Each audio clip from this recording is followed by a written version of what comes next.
Welcome to Why Don't We Dress for Dinner Anymore? With senior style icon, Teddy Crockman. And Andy Warhol's daughter, Melissa Pierce, who has a whole new, she's taken boho chic to a new level, girlfriend, a new great. level. I'm liking it, but I still like your natural red hair much Oh, don't better. tell anyone. They would never figure out it was No, me. right. That looks totally like your. Wait, but who's our guest? If you will allow me, I will introduce our guest, Erica Severson. Erica is originally from Milwaukee and transplanted herself to Chicago about a decade ago. She began her career as a model and a stylist and transitioned to a career in the military, eventually moving to event planning, marketing, branding, and social media storytelling. Erica believes that fashion tells a story, whether in a military uniform or a couture gown. She believes how you wear it speaks volumes. Her ultimate mission is to uplift and empower others, whether through mentoring, networking, or building brands that leave an impact. Welcome, Erica, to the show. Thank you so much. I'm glad to be here. We're happy to have you here, too. I remember we met at a Curio holiday event about a year or so ago. Yeah. That's right. And we've kind of run into each other in between time. And I just thought that your Great. story was so interesting, so we kind of wanted to focus in on your career past and present and your thoughts about fashion. So the first question I would have, because you're such a fashionista, I see you at all the fashion events. I try. Is whatever made you decide to join the military, being such a fashion-focused person? I know, right? I was originally in like the event modeling and stylist world. And I was looking for something more substantial and more in the marketing realm. And while I was a stylist at BB and doing a lot of modeling and events, it came up to look into the National Guard because of their education benefits. I just graduated college. They had a repayment program available, and it sounded really interesting. What was it? Just out of curiosity, what was your undergraduate major? Yeah, that my bachelor's was in sociology and criminal justice. Oh. So I had this background of wanting to help people give back, and I thought, going into that background would help, and I did an internship with social services. Okay. So I was doing, a lot of stylist and event and modeling while, trying to get more Exploring that. Yeah, trying to get more into that, but I just got more into the stylist and event world. But that kind of, brought it full circle, looking into the military, and then I looked into the Army National Guard, and when I realized I could do both, I could have a civilian career, I could also have a military career, I could use some of my bachelor's and give back. So that is how it came about. I was exploring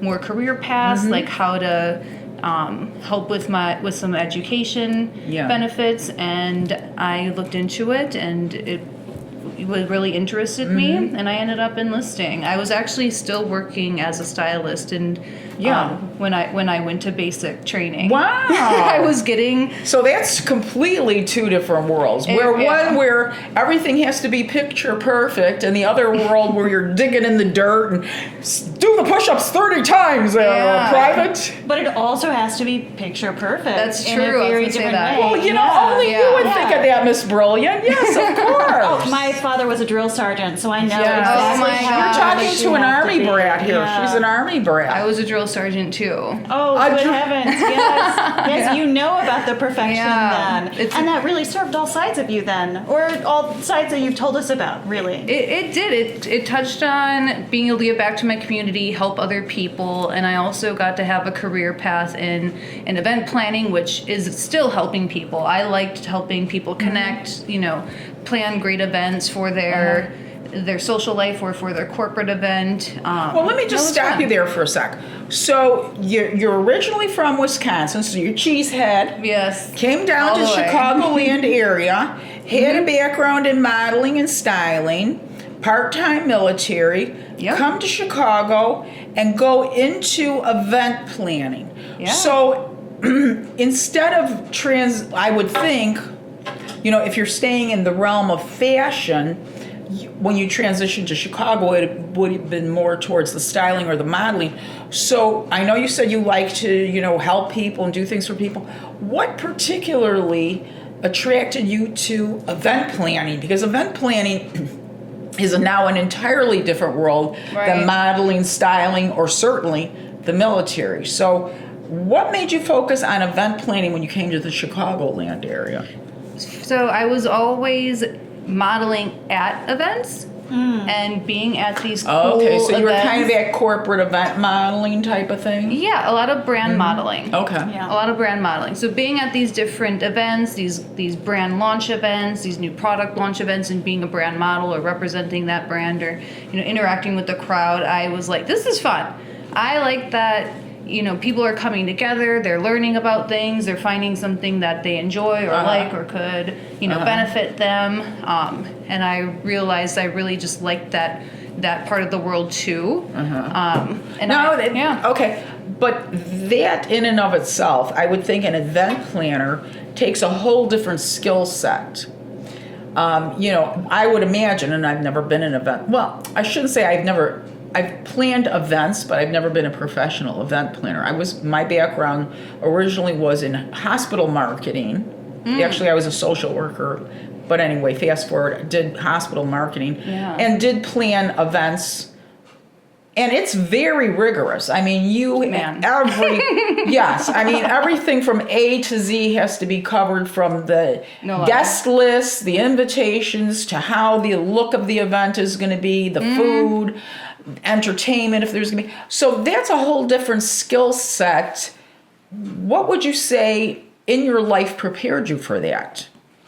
I think it is probably growing up with a big family and always having that family-centered lifestyle around holidays, around Sundays, around food. I think it just was always seeing other people happy around them. And then moving on into, the brand ambassador event world and being around that again and just seeing a reason to bring people together. Yeah.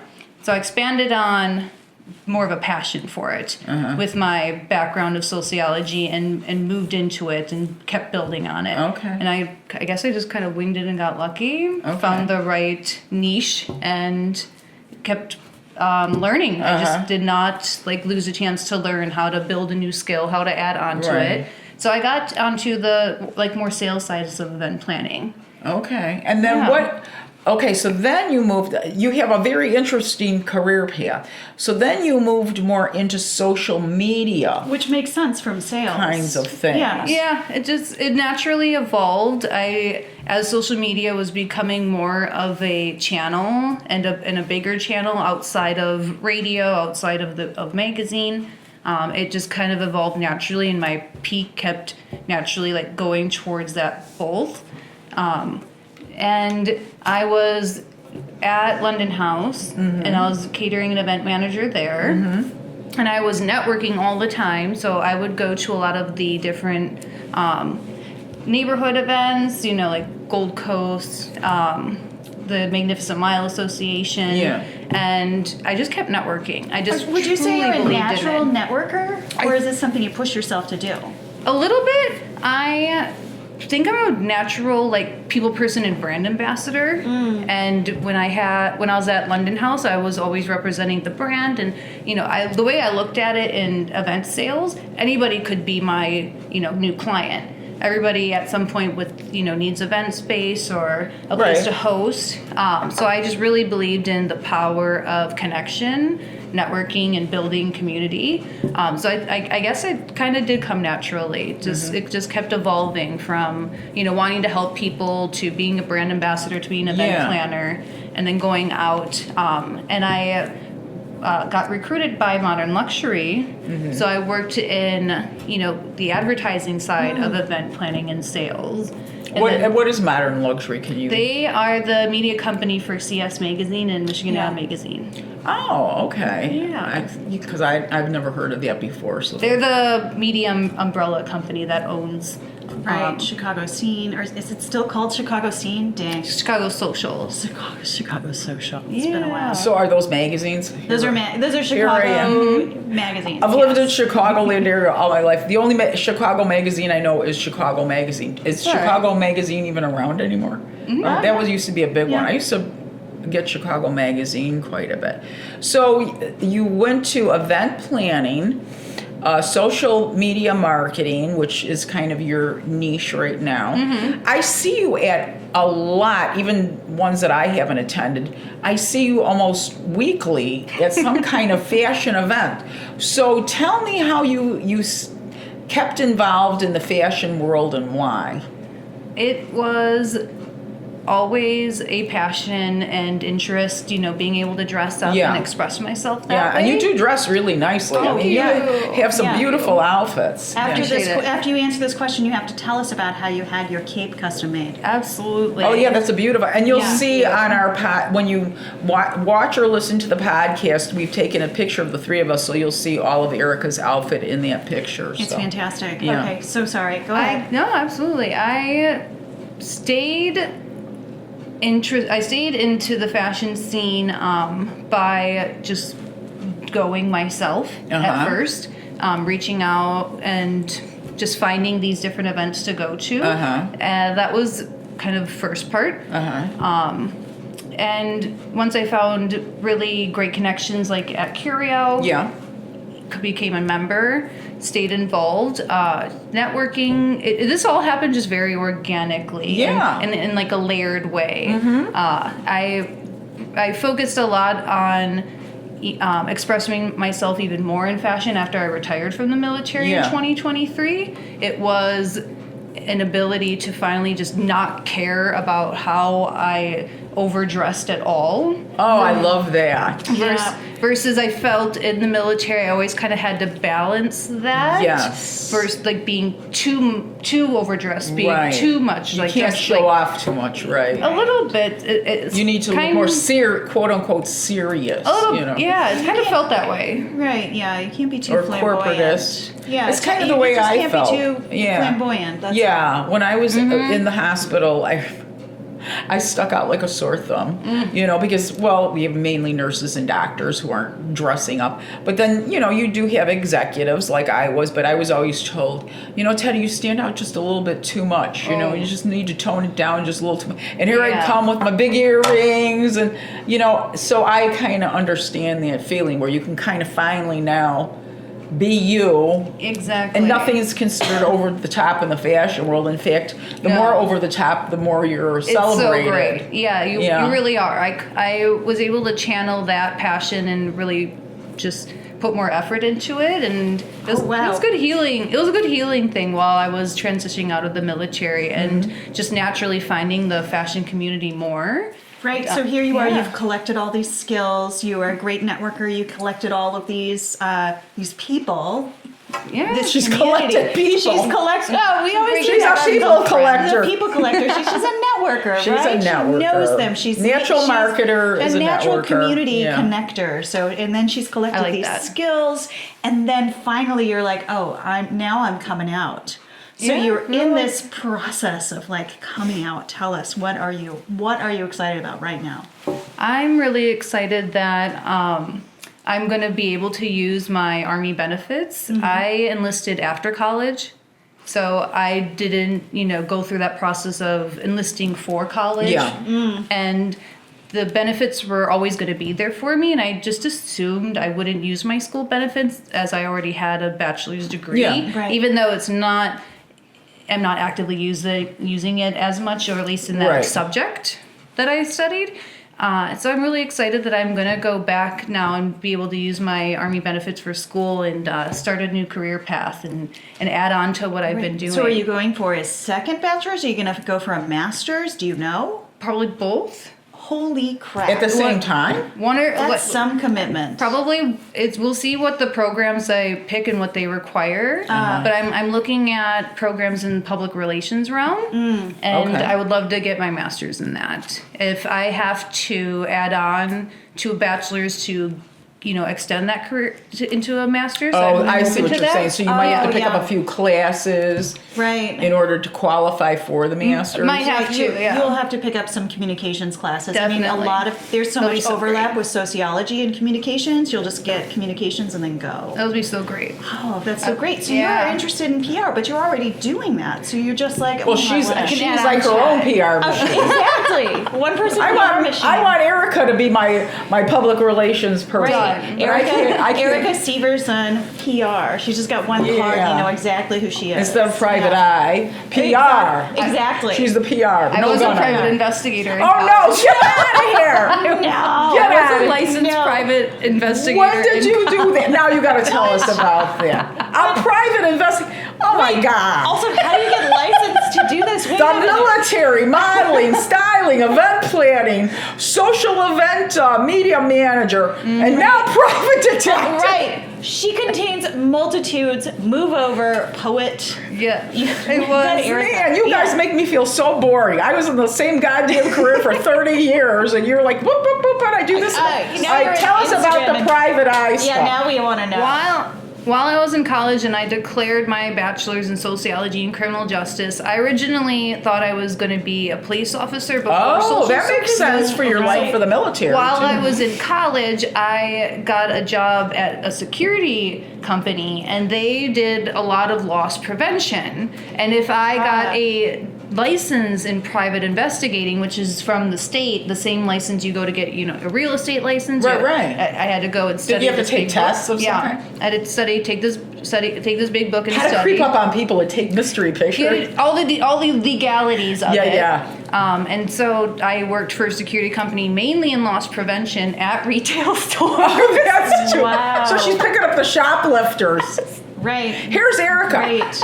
I see you Do I taking look like that it? thing. No, but I did I see catch you, people? sweetheart. Yes. Yeah. Oh, that's They perfect. had no clue. I just looked like a little shopper. Well, yeah. I wore, You- when you have your detective's license, you can wear civilian clothing. If you don't, and you're working in loss prevention, you have to wear a uniform. Yeah. So I was going around So you were undetected. plain clothes. Yeah. Oh, I at one point was even at loss prevention for H&M. You gotta be. wow. Was there a lot of theft over there? Oh, I'm was sure. sad. Yeah, because you figure it attracts a younger crowd who can't afford even Yeah. the inexpensive stuff. So one here and one in the pocket kind of a thing. Right. Yeah. There's a whole thing. I was on a it. manager in a mall, and so there was just a certain number of. You were a manager in a mall? When I went to college the first time in my early You 20s, people I are managed something a else. And there's a loss jewelry store. Yeah, and there's and a- like Gadzooks. Oh, I managed a Gadzooks! Gadzooks. I managed a So Gadzooks great. in a casual corner. Get out of here! I never That's heard of pretty good. Gadzooks. I've heard of Casual Corner. Sure. Well, we had I a lot did of shop loss there a couple of Yeah. times. Yeah. Yeah. Oh my. And you used God. to have loss prevention codes, right? And phrases you'd have to call over at security. Yeah. We did, yeah. Although we never, we never prosecuted because the theft was You so just wanted it small. back. It had to be like a big purchase. So now let me ask you this. Okay, so when Yeah. you caught these poor people, I feel sorry, these poor little shoplifters. Did you like drag them in with handcuffs? Oh, did yeah, you what say did you do? you're busted? What did you do? I was like, I had to know what they took, where they put it. So I would, I'd explain, open that hey, purse of yours. you concealed X, Y, Z right there. I need to see it. And they're usually just shocked. I'm Yeah, like, can you yeah. just come back? Because we just have to write a report on it. And then it's up to the store if they call the police. Right, yeah. Yeah, sometimes they just Yeah, want oh. it back, write a report, and they make a notice, and Right. you're not like allowed in the store anymore, or they call the police. You didn't have like a catchphrase when you caught someone? Like, Erica. I should have. Right? Oh, I got you. You've been Severson. Severson, PR. You've been Severson. They're mostly just so shocked. They're like, Well, yeah. and they just go along with it, and then by the time they realize they Now probably let me ask you this. So They could've left. would you say that, just out of curiosity, would you say that they kind of let the teens go and the older ones they prosecuted, or did they prosecute the younger ones? Just out of my own I think it curiosity. has to hit a dollar amount before anybody. That's what Is it that really what it was? It was just the dollar It amount? wasn't really like the type of person. It was like how much they stole and what. Oh, It's like so like if they took a $10 top, they're probably not going to send them to the Huskow. no, They're going to write a report. yeah, they just want it back. Okay. It had to be over a certain amount. Although Now at H&M, you could steal a good bag of clothes and not hit 500 bucks. Yeah, that was right. frustrating thing. They might have like 5 things. It was like $20. They're like, Yeah. Well, I know at some stores now they just watch to see. They'll watch what you steal. We'll wait. Calling Erica Severson, PI. PI. Right. They Private eye on the spot. She's they gonna- just watch what you steal, and once you get up to that with your multiple visits to the store, then they go for you. Okay, so my they take son your name watched down and security, keep you like a yeah. list or something. Yeah, they're like, oh, that same face just stole a television. Well, that puts her over the 6,000 or 600 Yeah. or whatever it is. yeah, it all depends on Yeah. the store and what they Yeah. want to do. So that actually being, a licensed private detective in loss prevention actually led me into working for BB. And I was working loss prevention at BB Okay. for a while. And then you started doing the modeling and I stuff. started helping like with all of their deterring and like their numbers went down in stealing, but I was also like under, I was like posing as a salesperson. So, Yeah. and I still had great numbers selling. And my Yeah. boss was like, like you really helped with, like deterring this. And now now that we got the numbers down, we just need like a presence there to scare people away. but Do you're you want to not- be into yeah, but sales? But you're not scary, So they Erica. hired You're a too cute for regular. that. So they hired a regular security okay. person. Then I transferred into stylist. Okay. That's it. They were like, you're no. too beautiful to be a PI, but you're still kind of scary because you're so observant. Yeah, now who's she going to scare? I mean, come Right. on. You'd go. Well, you have to be super observant of human nature. And Yeah. so no wonder sociology, no wonder like PR, no wonder social media, getting to know people. Connects, right? You're like looking for the connections, you're looking for the behaviors. Yeah. Yeah. Yeah, and I take all of that into like now building a community, like you said, Yeah. to connect people, build a community. Right.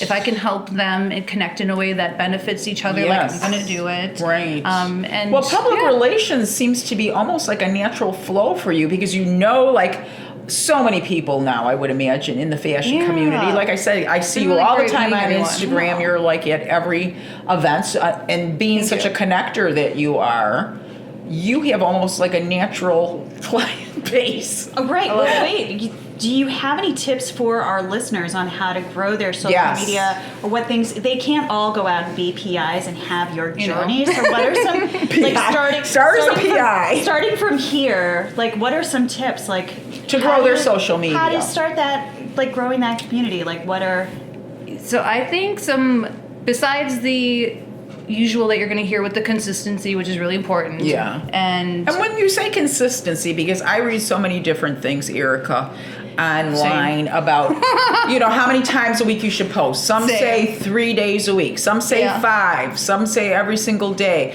Some say stay away from the weekends. They're terrible. So what's your advice as far as just even a posting schedule? I think as long as you're posting something weekly and authentic and very, Interesting. yeah, that's fine. Because And it's you build hard to up stay that. interesting. It's hard to stay interesting all the time. It's hard to get good content for your interesting stuff. and I see people all the time that I follow, and I mean really good influencers, and I have to tell you the truth, and I bore myself. I get bored with my own videos. It's like, Same. all right, if I'm bored, everybody else that's watching me has got to be bored. But I also get bored with other influencers who are doing fabulous, but it's like they keep posting the same crap. They're just in a different outfit all the time. So how would you suggest, as far as the editing of the video, what do you think is more eye-catching now, as far as, because it's the first 3 seconds that you've got to grab them, Right. and if you don't, and I've learned that from TikTok because I just started on TikTok recently. If you don't grab them like within the first 3 seconds, they're off into the next video. So what would you say are the kind of grabbers that you would give advice to the listeners about, as far as creating? Because some people I know go more with stagnant posts. Some are more reels people. I tend to be more of a reels focused person, because I feel like I can only pose in my living room just so much. wait, everyone needs to watch this space for a sticker that says same crap, different outfit. Really? By the way. So It good. is. It's yeah, really it's so good. Yeah. Okay. I think sorry. a big grabber that you're talking about or attention catcher is going to vary per the Viewers, yeah. vary per the app. Instagram grabbing is going to be a lot more of now like the mix of the static with the videos. Now you're seeing static on TikTok because I've only seen reels. Instagram. Yeah, Instagram. I think that seems to be like Yeah.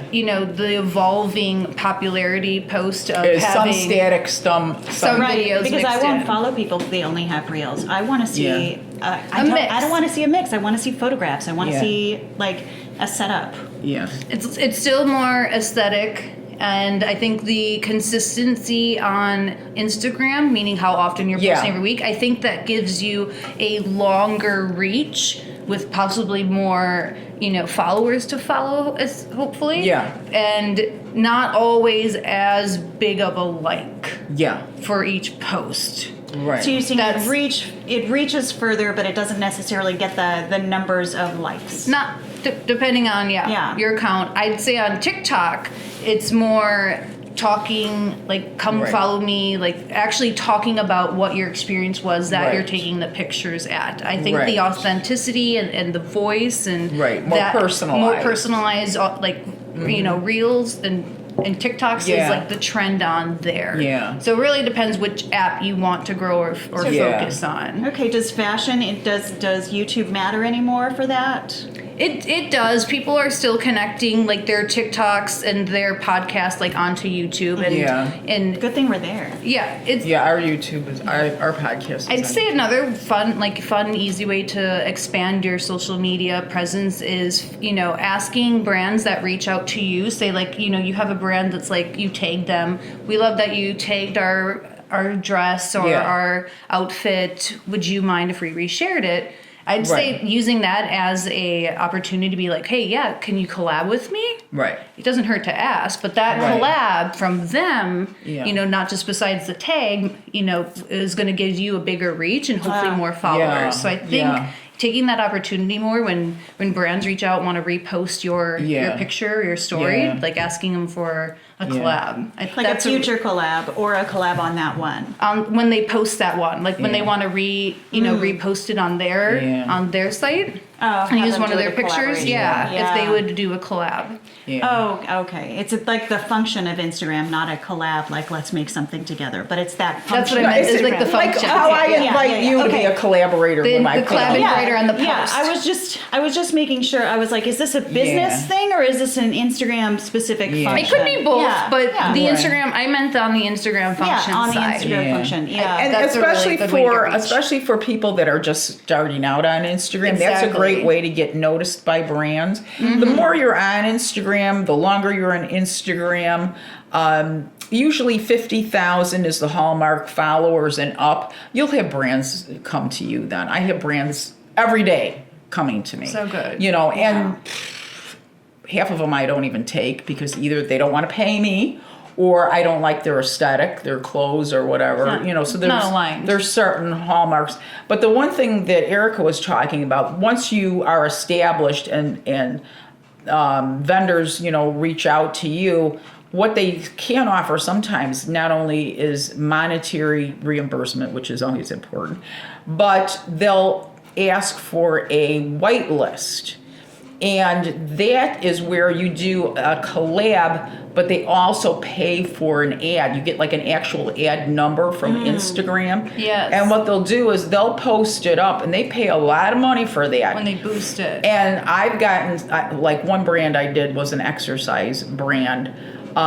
They did a whitelist on one of my ads, and it got like over 100,000 views. But they great. pay for that, But it also boosts your And you're getting more thing. reach, too. Right? You get That- much more reach. Yeah. Money and build those connections. Right. That's so great. So I'd say don't be afraid if they ask to repost your content Yeah. to ask if they would collab it on Yeah. top of Right. On top of the taking it. repost, yeah. Make sure to tag me in it. Absolutely. Right. Yeah. And to that extent, the more reach you're going to get is if you keep, you keep taking these Yeah. brands. So even when you're at an event and you see, other brands there representing themselves and you're sharing it, take all of them. They'll Yeah. repost it. Right. your profile will come up, and Right. even just from story reposts, I get random new followers, and it's just from not being shy about sharing the brand for them Right. at the events you're at and Right. taking them. Because they may eventually reach back out to you and pay you for something as well too. So not that's me. always a good tip for all of our viewers out there who are budding Instagrammers or TikTokers or whatever. Erica knows her stuff, I'm telling you. Give her a call. Get the PI. Absolutely. Get the PI card. So before we go The into PIPR. our more fashion specific focused questions, Erica, one of the questions I had down to ask you, and I think you've partially answered it, is where do you see yourself being in 10 years with your career? Because it's been so eclectic, and now you're talking about, maybe focusing in on public relations. Let's pretend you go into public relations. Where do you see yourself in public relations in the next 10 years? Do you have a certain kind of clientele you want to focus on? Do you want to work for a company? Do you want to be a, entrepreneur? Where are you at with your fashion focused, maybe not fashion focused PR career? I think in the PR realm, I would love to maybe work as like an executive director or marketing director for like a nonprofit fashion here, like a nonprofit fashion effort. Or I might even explore like public affairs at the Veterans Association. Oh. It could go either way. We'll If see it kind of still how it exists evolves. in 10 years. Fingers crossed. Yeah, honest to God. So I think I'd probably still maybe stick on the nonprofit side and see where I can help others, like really bring that message out so that they can continue to help their organization. Yeah. And if that be on the fashion side, that'd be even better. Right. Well, it's so interesting because you're such a people person, and you combine that with your fashion, and now you're kind of moving it into the part that I think you're the best at, and that's you're great at. I don't want to make this sound crisp, promoting yourself, showing yourself, whatever. But you're also probably very good at promoting others. Definitely. I think you would do fabulous in that job. So Thank you. just in my own estimation, I think you're moving in the right direction. Thank you. And then after I get to expand into public relations and finish my degree in that, I want to use the other part of my Army benefits. There's a couple different programs you can use, and I want to go back to school to learn how to sew.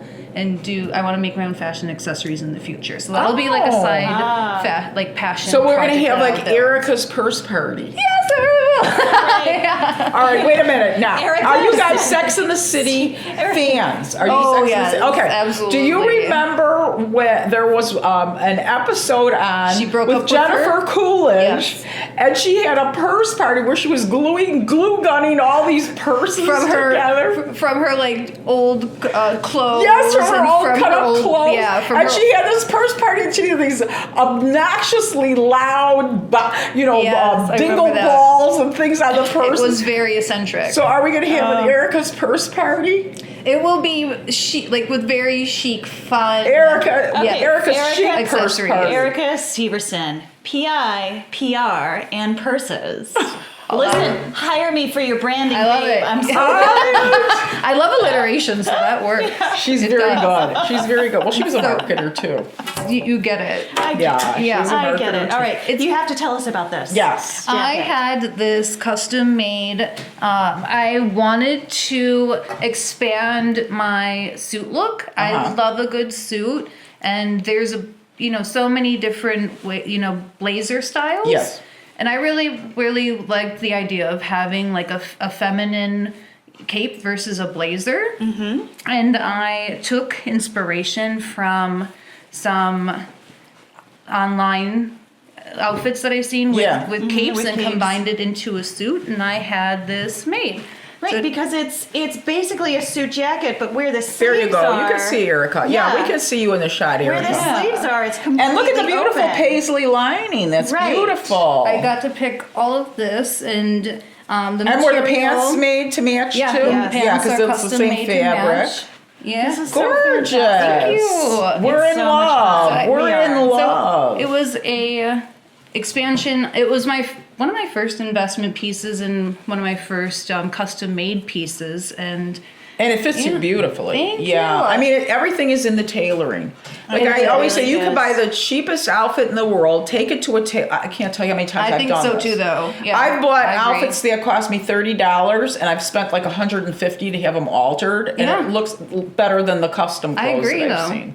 I bought a suit, I remember, from, I believe it was H&M, and I had it custom tailored on me, and I wore it to an event where I actually got picked up by a modeling agency that ultimately dropped me. That's right. That was the Instagram.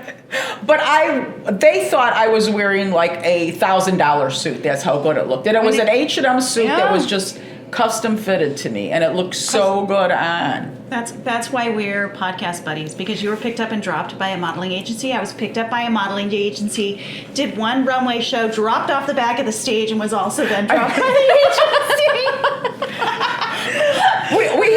We have the potential. We just haven't fulfilled it yet. Every report card, Melissa doesn't live up to her potential. Yeah. We have the potential. We're still looking for it. People see it in us, but for some reason, then they're like, not so much. No, thanks. Stick to podcast. Not so much. They're like, thanks for coming. Oh, yeah, we thought you would be good, but nah. But no, thanks. But they never asked me this question, which is, what's your favorite era of fashion? Or eras. It may be more. It is eras. I have several. You've seen how I dress. Yes. I can be very kind of streetwear avant-garde. I can be very preppy, corporate. Right. I love a little bit of all of it. I'll go from order. Favorites is like 1930s glam. I love the 30s. Yeah. One of my faves. All the beading and like the gowns Bias were coming cuts more. and the satin. Yeah. The men still had like all their fitted suits. It was kind of more still the requirement Hats. to dress up. Yeah, the hat and glove era. Right. People got dressed up to go to the opera. Love that era. I love a bit of boho chic from the 70s. Everybody says that. Do they? Everybody says the 70s, and I'm totally great. 70s babe. The belt, I still wear bell bottoms. I still love a flare jean. They're coming back in. So. They are. They are. Platforms. To my next one is 90s.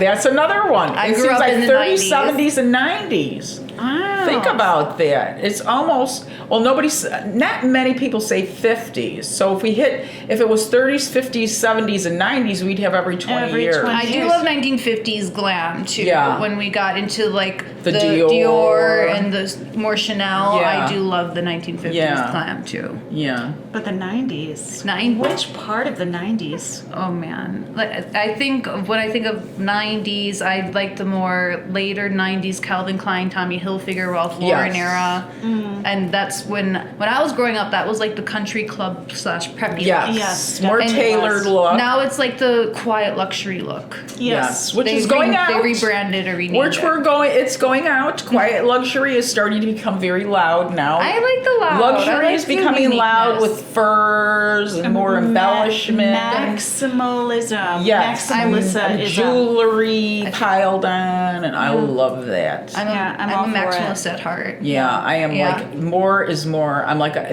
what's her name? Is Iris Apfel. More is more and less is a bore. It is very... Or Chanel would always tell you, put it all on and then look in the mirror and take one piece off. Pusha. Iris Apfel was look in the mirror and put one more thing on. She'd have bracelets. Very Nancy Cunard, if you ladies follow fashion history at all. Nancy Cunard was very rich. She was an heiress to the Cunard shipping lines.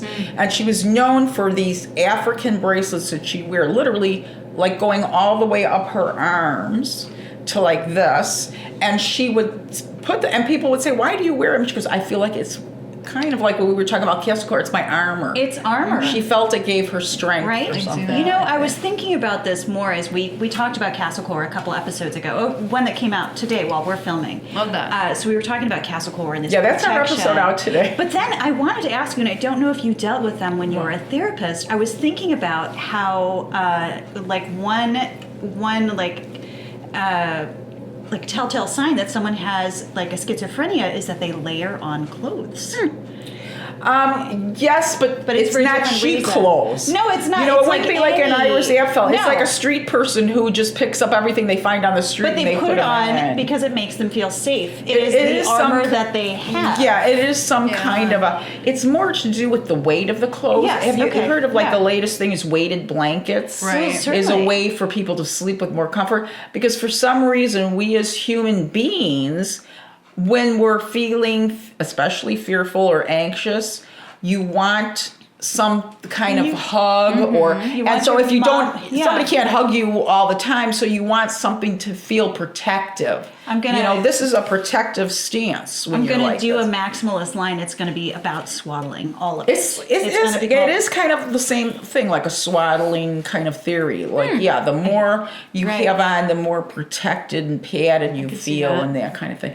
Maybe that's the puffer coat trend. Well, yeah, You know? it's puffer coats. It's all of these layers that we're seeing. I was like, Yeah. oh, castle core and protection. And I was like, oh, we're Yeah. doing all the layers. Of course, I dressed this way all of my life. Yes, the you are maximalist. a 70s girl at heart. You were my- born in the 70s and you just cannot stop dressing My 70s. mom would say you dress like a bag lady, but I just- appreciate I that my lo- time has arrived. No, I love the way you dress. I couldn't dress the way you do because I don't have that aesthetic, but you have it down. Right. Oh, I think to you're a science. much I more am class just there. more glam. I know you're I'm glam. glam. I love both. I'm old movie star. You're I old love my movie star. Old movie It is. star look.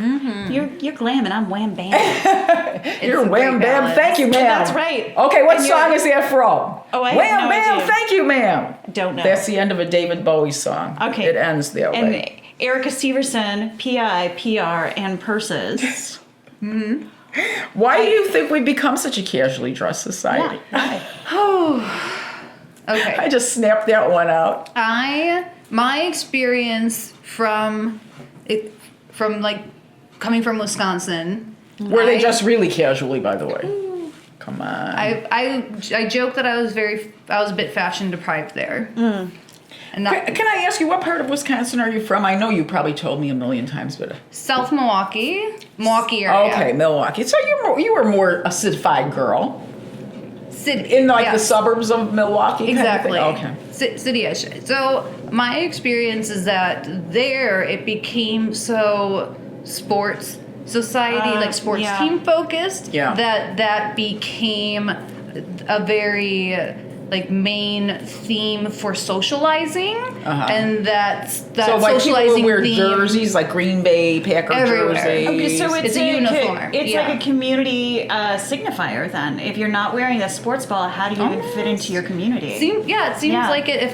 When I lived in Milwaukee, when I was overdressed, I would get some stares. Yeah. And it just was not common to let people dress up how they want to without, you know. Stares like. Was it Why are you judgmental? dressed that way, or who do you think you are, or Was it stares appreciative? differently? Yeah. Could have been. It was a bit of all of it. Okay. Even if I go back now and I wear something a little bit louder, I still get some of those same stares. Really? Like, Like, you're not from around these parts. It was truly a fashion like culture shock coming to Chicago and girls complimenting my outfits. I was like, me? Who? Oh, hi, thank you. It was not common from my experience in Milwaukee to be just share, complimented off the street by somebody. or at an event or at the club or the bar, wherever you were socializing. It was just not common from what I experienced. And I worked at BB. I always wanted to wear my cute BB clothes Yeah. out. I was always, dressed loud, wearing a lot of dresses, and it was not common to dress up that as much. Yeah. So it was kind of opposite then. Had you been wearing, say, a jersey, someone had said, Bortles or whatever, I don't know, ball. Spurs, Bucks, yeah. Sports ball. But then they didn't know how to even engage with you dressed. Yeah. Get dressed up. Yeah, the wild. engagement was to like kind of make fun of it, like, oh, what's this, or what, Yeah, and right. It was an attempt to socialize, but it was still at my yeah, expense. Yeah. So why Yeah. then, but in general, even in the Chicagoland area, we've noticed in the last couple decades, specifically, and I know a lot of people bring up COVID, and I think COVID made it even worse. But in your estimation, Erica, why would you say we went from these very glamorous eras, like you talked about, the 30s, the 50s, the 70s, even the 90s, you know, we had Tom Ford was at the top of his game at Gucci, the whole thing. Why do you think all of a sudden in the 20s, it's, you know, there's always been casual dress. Of course, you're not going to get dressed up in a ball gown to go, you know, to a pizzeria or your backyard barbecue or whatever. I mean, there's appropriate dress for everything. But it seems now, even like you said, you go to the opera. I remember when my husband and I went to the opera in the 80s, everybody was dressed to the nines. I mean, you didn't go to the opera. Now you go to the opera and there's people wearing blue jeans, carrying backpacks. They look like they're going to the zoo. What do you think why do you think that's happened? You think that it's we've sports just ball? become... Are you going to blame the sports ball? I think it's a mix. Why has it become so much casual in the past? Everywhere. Like, everywhere. In the past couple Even of weddings, decades. you see people dressed very casually. From my experience growing up, I think, from what I remember, there was only a few stores that were cool to shop at, and if you didn't shop at that store, those few stores, you weren't cool. Yeah. So that at some point, we were really like honing in on uniformity and like conforming, and everybody should kind of look the same, and if you tried to dress a little different, you were got outcasted looked at in a weird way. And then that just kept evolving to what was, you know, acceptable to wear, where to shop at. So you're saying it's more of an in-crowd, out-crowd thing than it is any sort of like a casualification. Just, you know, we don't care anymore. It's really about... So that's the optics. That's my first theory. Okay. Like, it's about a bit of the optics and what was, you know, approved to shop at. And in 90s, we grew up in a lot more of the fashion advertising. So then there's a lot more. Right. And think about that song. I like girls that wear Abercrombie and Fitch. That's right. Like, And then everything. the very sexually motivated. Was it Abercrombie and It was Fitch? Abercrombie, Yeah, they had Yes. the really sexual ads, looking ads. Yeah, some hot men in there. Piled on top of, you know, sports, like the sports kind of world. Yeah. And I don't think it helped coming into COVID, and the uniformity then was gone. The connection was gone for certain I things. think the connection definitely left. And now there is a connection to all just dress casually versus getting really dressed like we do at fashion events. Everybody brings it galore. And there's been community disconnects, so people aren't feeling a reason to have to dress up when they don't feel as connected to their community. I actually love this a lot. You know? I love this a lot. There's news that has come out, more research that has come out, that we are the most disconnected society. Yeah. And that's the most lonely society. Yes. And now you're talking about community disconnect, and I'm like, actually, that is probably one of the better explanations.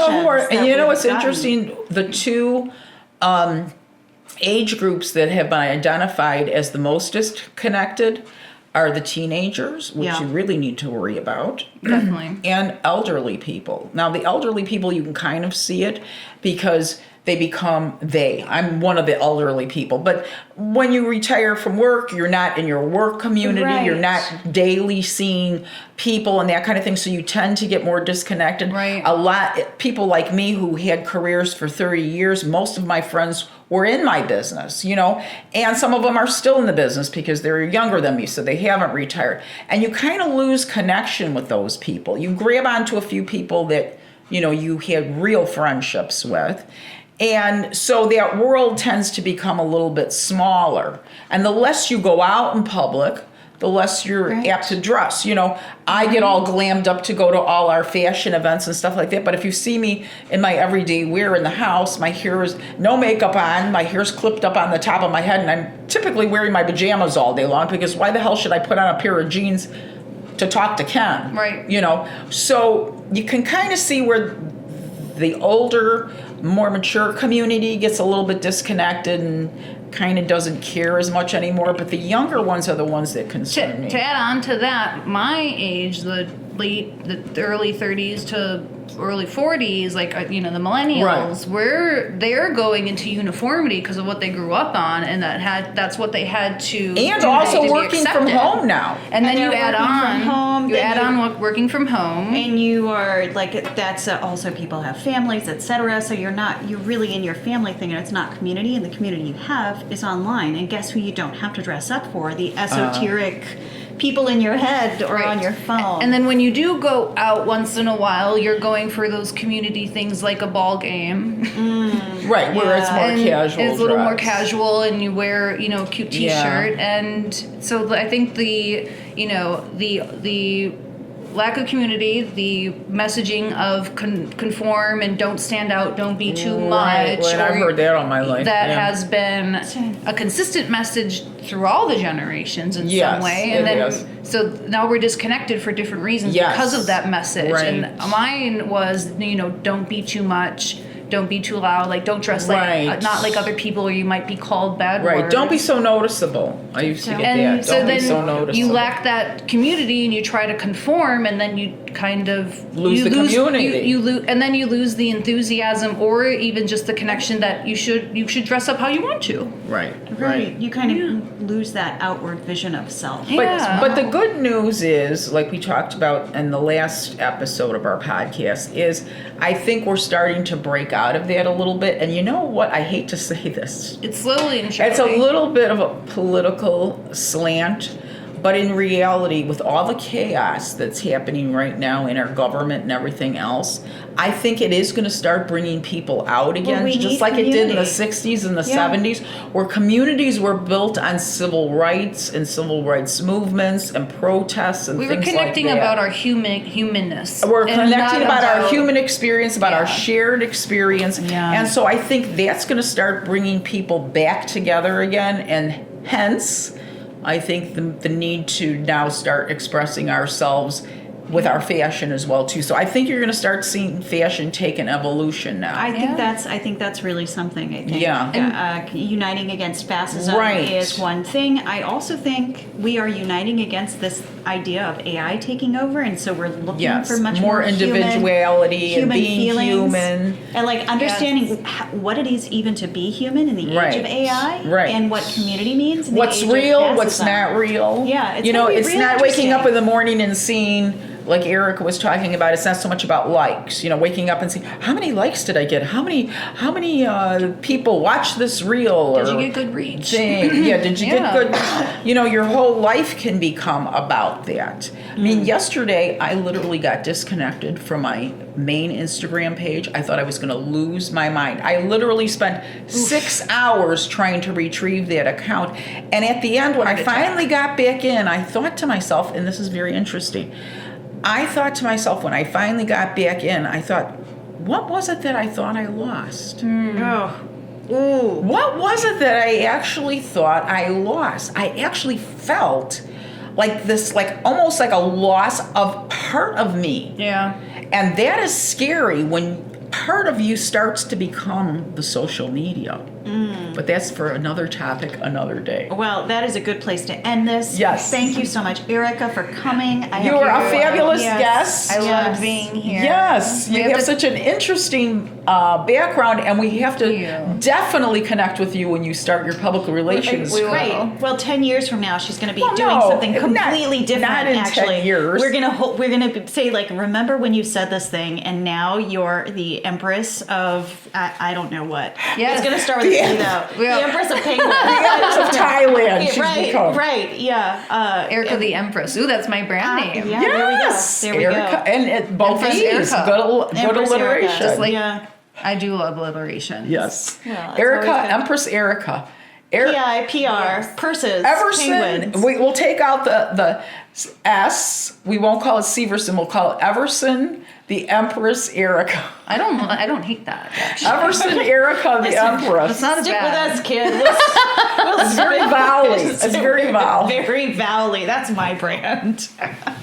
Okay, Teddy, why don't we dress for dinner anymore? I don't know. Why don't we?